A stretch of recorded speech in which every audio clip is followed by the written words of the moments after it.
Okay, I am officially obsessed with crochet. Look, I'm making this blanket.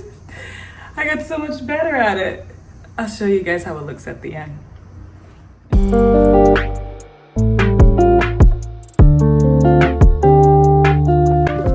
Hey guys, I'm S and I'm taking you on my conversion journey. So I decided to start a book reading club, something like that, more like a book review.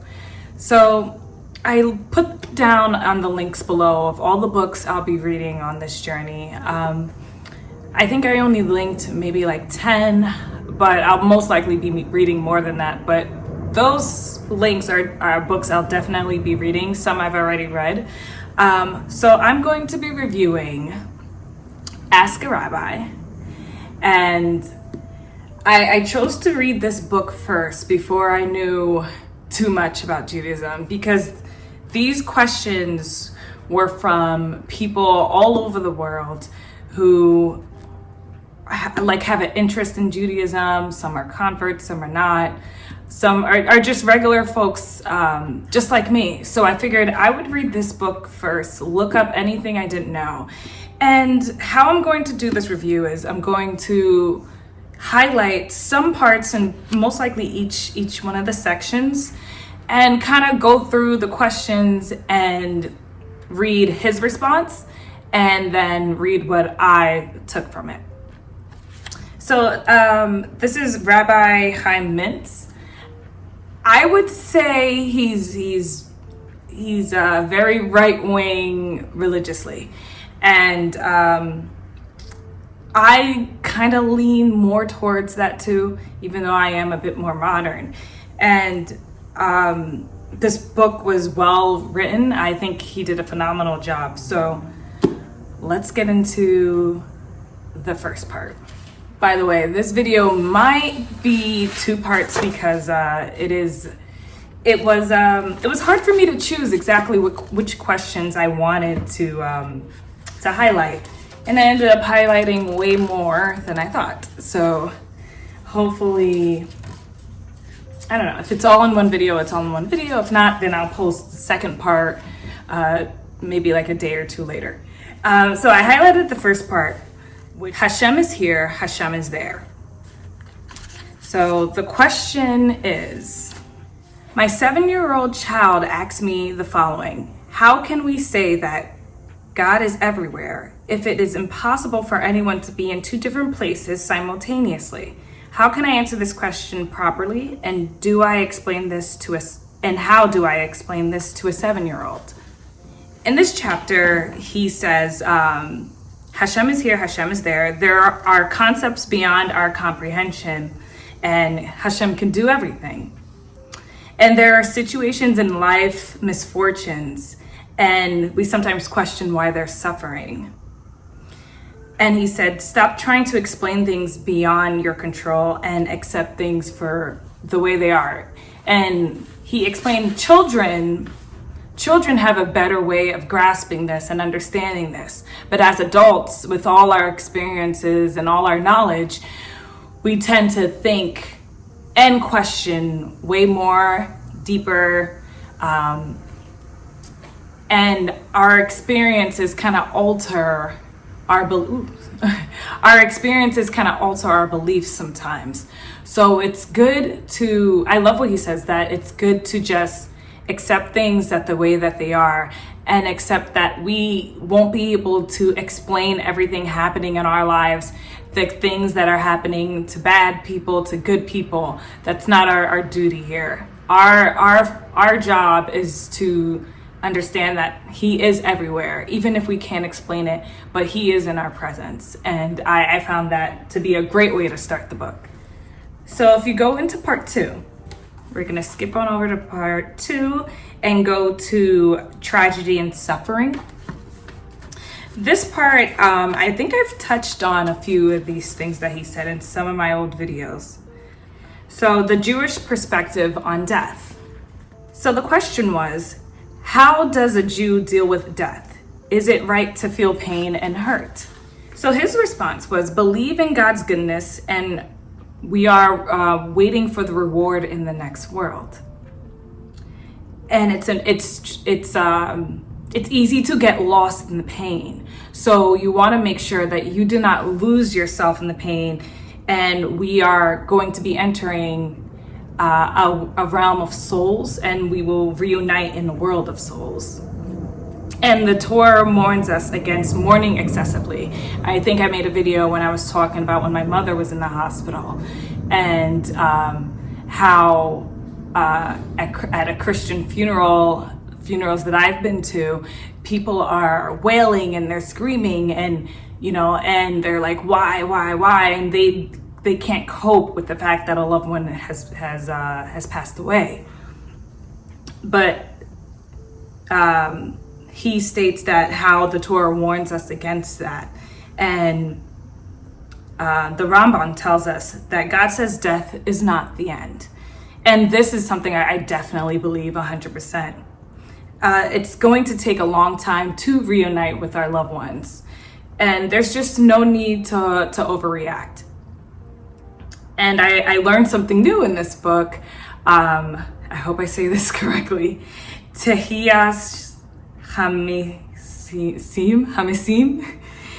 and the return, which is the return to life of the dead after the Messiah comes. And I like that concept. I believe it in its entirety, because I don't think that this is it. This is why I'm converting to Judaism, because this isn't it for us. And we will all be reunited again. And it's great that he states that in his book.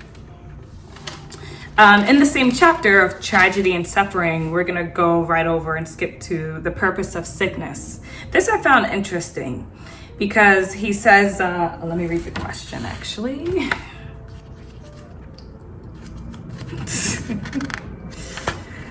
Okay, so, oh my God, it's 100 degrees in this apartment. I don't have central air, I'm sorry. Why am I saying sorry to you guys? You guys can't feel the heat. Okay, so the question was, why does God send me a headache if I can easily remedy the situation by simply taking 2 tablets of Tylenol? If he created the medication, what's the point of the sickness? And his response to that was, sickness helps us grow, and it also is a test for us. And it's a test because it shows, are we using the Torah's guidelines to meet the challenges that come our way? And these tests are an opportunity for us to grow and to remember where everything comes from, which is from above.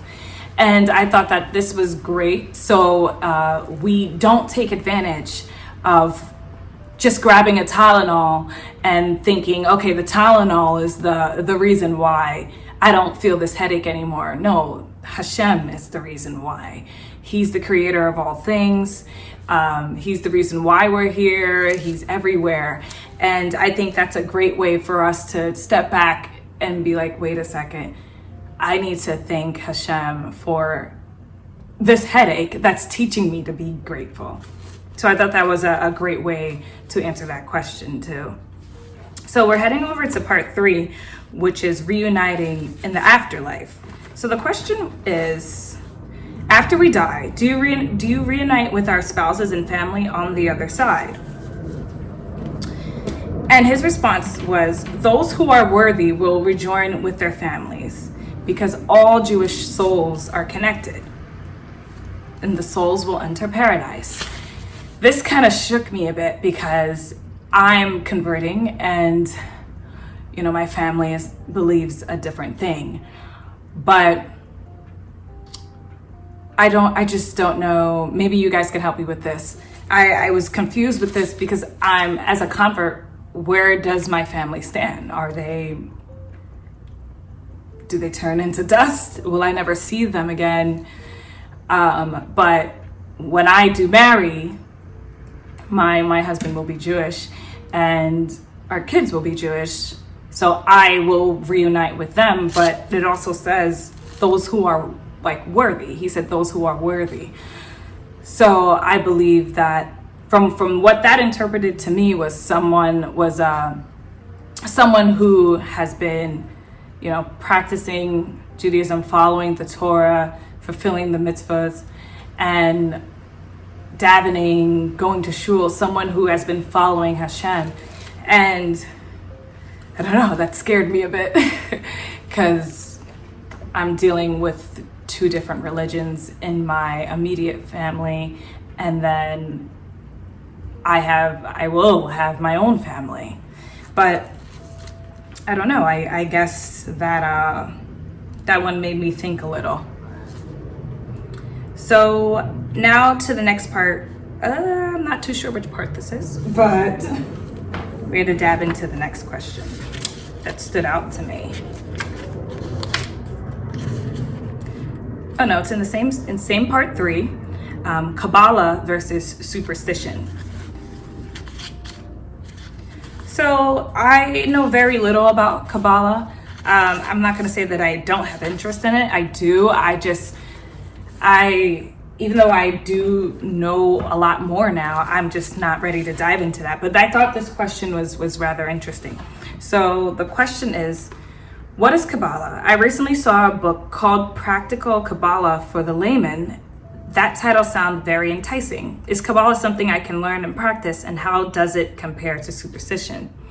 So he states what Kabbalah is. He says it's the study of the mystical parts of the Torah and the concealed part, words of the Holy Zohar, and other mystical books. And he makes it very clear that it's not for the layman. So someone like me, or even some who have been practicing Judaism for a very long time, most likely wouldn't even be close to understanding the esoteric and mystical secrets of the Torah and its purpose to bring us closer to Hashem. I don't really have an interest in looking into this right now, but I just thought it was interesting.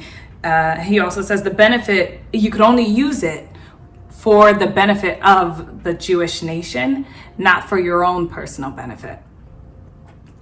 And he says how superstition and Kabbalah are not the same. Superstitions are baseless and senseless ideas, which is something I completely agree with. I don't follow superstitions. But I hear a lot of people say that Judaism is full of that, but Judaism is based on facts. So that's the difference. So the next section we're gonna get into. Whew. How y'all feeling so far? I'm telling you, this book, I was reading it for a long time because I was just so fascinated with all the different types of questions.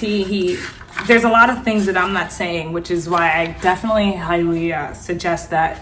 I'll leave the link below and you guys could read it for yourself and see what you guys guys like and don't like about it. And also subscribe to my Patreon. Okay, so dealing with secular Jews. Now, I thought this was pretty interesting because I see a lot of that, and I'm around like a few of my friends who are pretty secular. I work with a few secular Jews. I don't consider myself, or won't consider myself, a secular Jew.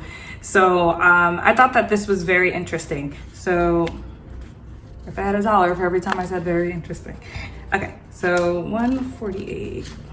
I was recently a guest and someone at the table was espousing some worldviews that are against Torah true ideology.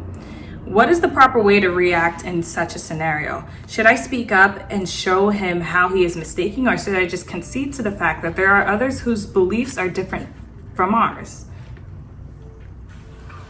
So I'll read how he answered this question because this was a very, very good one. So the rabbi's response was, not every difference can be reconciled. People may lack a proper Jewish education, and if they wanted to know authentic Judaism explained, you should give it to them. They should know what the Torah is all about, but what you should never do is remain silent.